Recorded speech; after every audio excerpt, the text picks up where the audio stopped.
Esattamente un anno fa, il 9 di giugno, dopo aver lasciato Londra, ho iniziato a vivere senza una base ben definita alla scoperta di opportunità in giro per l'Europa ed il mondo, passando in ordine cronologico per Malta, Istanbul, Dubai, Fuerteventura, Madrid, Tallinn, Francoforte, Lisbona, Valencia, Porto, Londra, Barcellona e il mese scorso Russia. Perciò dopo un anno direi che è arrivato il momento di fare un po' di considerazioni sui luoghi che ho visitato e sulle esperienze che ho fatto, da cui tirerò fuori la mia città preferita per quest'anno e magari vediamo se questa diventerà una rubrica annuale. Ora, prima di iniziare, è bene precisare che quello che sto per dire dipende dalle mie esperienze ed incontri soggettivi. Non è un giudizio assoluto, anche perché i posti cambiano nel tempo ed io lascio sempre una seconda, terza e quarta possibilità a tutti i posti e tutte le persone che incontro nel mio cammino. Quello che farò qui sarà quindi darvi un giudizio luogo per luogo con pro e contro in base alla mia esperienza, quella di uno youtuber con un lavoro autonomo e flessibile. Poi, come sempre, in descrizione vi lascio tutti i link dei video che ho fatto in ognuna di queste città, così potete approfondire. E se foste interessati a dei giudizi generali di ogni città e sicuramente più imparziali dei miei, vi consiglio di dare un occhio a questi due siti, numbeo.com e nomadlist.com. Entrambi hanno delle buonissime statistiche per comparare ogni città. Poi ovviamente, se foste interessati a qualcosa in particolare, scrivetemelo nei commenti e sono più che contento di approfondire. Ma ora direi che possiamo partire andando in ordine cronologico. Il mio primo viaggio è stato verso Malta, dove sono stato ospitato dal mio amico Luca per una decina di giorni e grazie a lui ho conosciuto diversi aspetti dell'isola, compreso quello aziendale, dato che lui lì ha una delle sedi della sua azienda Investire.biz. Facilmente si nota come oltre al turismo in quest'isola i due servizi trascinanti sono il finanziario ed il betting online. Ma passando ai pro e contro, Malta, nonostante i suoi 500.000 abitanti, risulta un'isola abbastanza caotica e sinceramente ha un aspetto abbastanza pesante, data la vegetazione molto bassa, quasi desertica, che lascia spazio al cemento, con cui hanno praticamente riempito l'isola. Poi qui, nonostante siano molto bravi a comunicarsi come un'isola all'avanguardia tecnologica in diversi settori, se devo essere sincero, al di fuori di alcuni hub realmente all'avanguardia, tanti servizi sono ancora basati sul controllo umano e quindi per risolvere diversi problemi ti devi per forza interfacciare con una persona. E per carità, se sei un tipo estroverso e socievole, vieni premiato da questa cosa. In ogni caso, al di là di questo, passando ai pro, la cosa più bella di Malta è che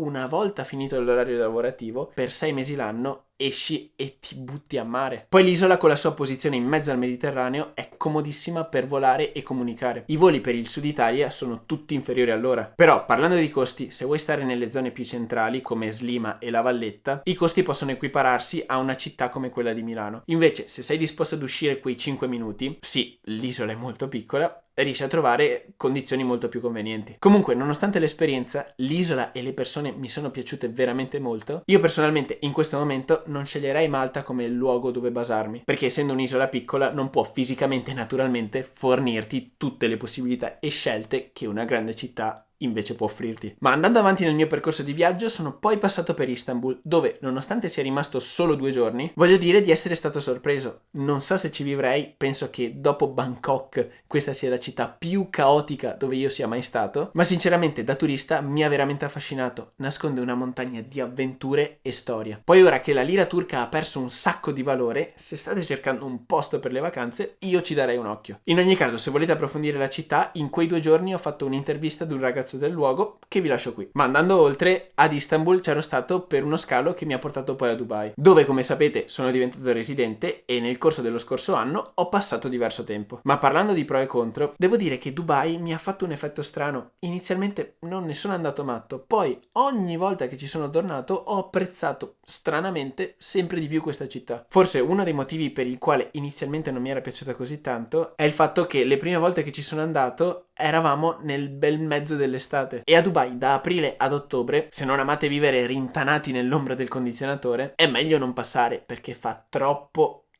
caldo. Poi un altro grande problema di Dubai è l'aria e l'inquinamento. L'air quality index lì è sempre sopra i 150, quando a Milano, città comunque inquinatissima, sta a una media di 70, meno della metà. Passando ai pro, il grande vantaggio di Dubai, oltre al regime fiscale di cui ho parlato in diversi video, è la connessione internazionale. Dal suo aeroporto puoi arrivare praticamente ovunque ed il tutto fa arrivare nella città qualsiasi tipo di servizio e tecnologia, riempiendola di opportunità e cose da fare. Poi tutti, me compreso, all'inizio vedono in Dubai il materialismo, lo show, il lusso sfrenato, cose di cui, come sapete, non sono mai stato un grande amante. Ma questi sono gusti ed effettivamente se cercate questo qui ne trovate finché volete. Però se come me cercate altro, inizialmente non pensavo, ma basta cercare e conoscendo meglio queste città sono riuscito anche io a trovare la mia dimensione. Ovvio però, qui c'è il deserto, questa è la diversità naturale. Per carità, c'è anche il mare, ma non pensate di andare a fare scampagnate verdi in montagna e in collina. Mentre per quel che riguarda i costi, tutti pensano che Dubai sia estremamente costosa. In realtà non è così, il range di prezzo di Dubai è amplissimo. Si parte letteralmente da zero e si arriva ai miliardi in base a quello che cerchi. Perciò, se volete risparmiare, basta cercare e troverete la sistemazione anche per voi. Va detto che la città è tenuta in piedi da indiani e pakistani che guadagnano mediamente 300-400 euro al mese. E qui in realtà ci sarebbe molto da approfondire con un discorso morale che magari faremo un altro giorno.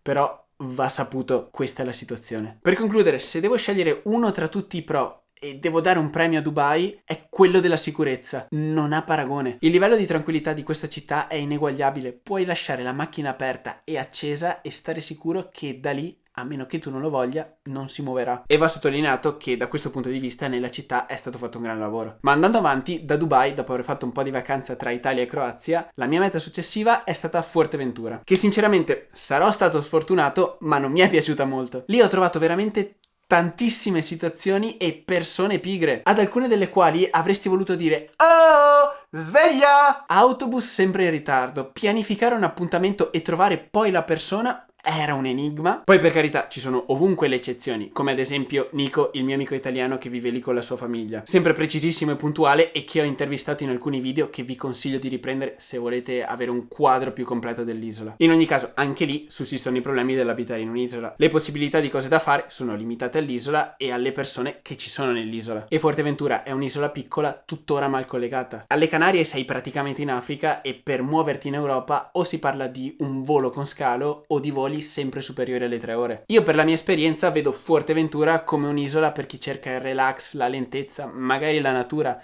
la vacanza e lo svago notturno. Almeno per quello che ho vissuto, questa è la sensazione che mi ha fatto. E ci mancherebbe, va benissimo così. Semplicemente non è per una persona come me in questo momento. Però metto 2 asterischi. Se siete amanti degli sport acquatici, penso che l'isola sia l'ideale per voi. E lì io ho imparato a fare kite. E secondo asterisco, lì l'11 settembre ho fatto il mio primo allenamento di padel, che come avete visto è diventato poi una mia ossessione. Aggiungiamo 20 punti a Fuerteventura per questo. Ma procedendo con il viaggio, dopo uno scalo a Madrid sono arrivato a Tallinn, dove sono andato a ritirare la mia residenza digitale. E a Tallinn in passato c'ero già stato, cittadina molto carina, pulitissima, iper digitalizzata. E una cosa molto interessante è tutto l'ecosistema di startup digital e tech che sta crescendo lì. Però, nonostante tutto, quando stavo lì provavo una certa distanza dal mondo, probabilmente perché la città è comunque molto piccola ed è all'estremo nord-est europeo e purtroppo lì ho avuto a che fare mediamente con persone fredde che non mi hanno fatto nemmeno vivere e scoprire la città più di tanto. Perciò per il momento mi riservo di dare un'opinione più approfondita di questa città in futuro. Però detto questo, considerate che questa città non è all'apice dei posti che vorrei rivisitare. In ogni caso, da Tallinn, dopo uno scalo veloce a Francoforte, che comunque ho cercato di condividervi in un video, sono andato a Dubai dove ho passato un altro mesetto per poi tornare, questa volta per rimanere più a lungo, a Madrid. Lì ci sono andato prevalentemente per il padel, per allenarmi. E alla fine tra un viaggio e l'altro a Madrid ci sono rimasto per quasi 3 mesi. E forse dopo Dubai è la città dove sono rimasto di più durante quest'ultimo anno. E ragazzi, così non sarebbe stato se non mi fosse piaciuta moltissimo questa città. Pulita, organizzata, per nulla inquinata e caotica e piena di persone e cose da fare. Il tutto comunque condito da prezzi simili al Nord Italia, a cui sono abituato essendo padovano. Di questa città potrei parlare per ore anche perché ho lasciato lì diversi amici e addirittura stavo per trovare casa a lungo termine. Però dato che sono già andato nel dettaglio di Madrid in questo video, vi evito il pippone e potete approfondire lì. Vi lascio però, come per tutte le città, alcuni contro. Il principale è che Madrid è in mezzo al nulla. La Spagna non è per nulla come l'Italia dove ogni 40 minuti trovate una nuova città con delle nuove cose da fare. Oltre a Madrid e altri 3 o 4 borghetti nell'entroterra, tutto il resto della Spagna si sviluppa sulla costa. E questo, se volete farvi una gita uscendo dallo stress di Madrid, non è l'ideale. In ogni caso, andando avanti, la mia permanenza a Madrid è stata interrotta da diverse esperienze tra Valencia, Porto, Lisbona, Londra e qualche follia in Italia, di cui come sempre trovate tutti i video in descrizione, ma di cui non parlerò dato che, avendo passato in quelle città poco tempo, non posso dare un giudizio. Perciò, sorpassato questo periodo madrileno, arrivo a Barcellona, dove ho passato circa un mese e penso che ormai lo abbiate già capito, la mia città preferita per quest'anno è proprio lei,